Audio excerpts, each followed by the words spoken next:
राज्य की परिवहन व्यवस्था को लेकर बड़ा ऐलान, 400 नई बसें आएंगी। परिवहन मंत्री अर्जुन सिंह।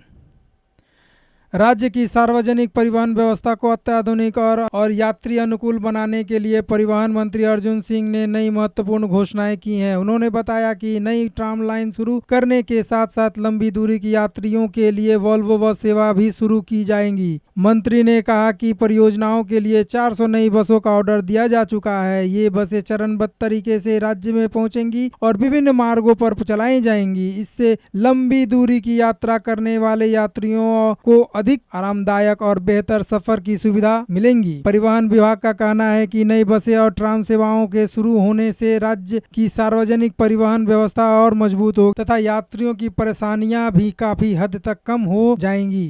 मंत्री ने आश्वासन दिया कि यह सेवा जल्द ही शुरू की जाएगी। নতুন প্রযুক্তি দিয়ে একটা দক্ষিণেশ্বর টু কালীঘাট একটা নতুন রুট করা, আর রাজারহাট নিউ টাউন আর সল্টলেক মিলিয়ে একটা থার্ড ট্রাম লাইন চালু করা।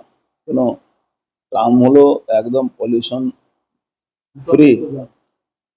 ফ্রি সব পৃথিবীর বেশিরভাগ দেশে এখন ট্রাম চলে।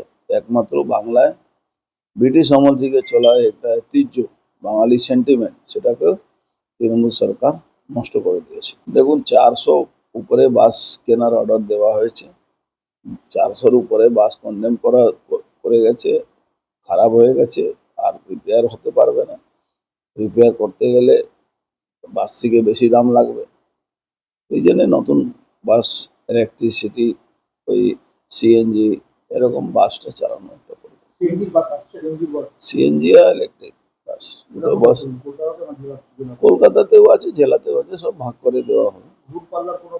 দূরপাল্লা ওই ভলভো বাস চালানো একটা বড় পরিকল্পনা চলছে। সারা বাংলা থেকে বাইরেও বাস যাবে, এর নিয়ে একটা বড় লেভেলে কাজ চলছে।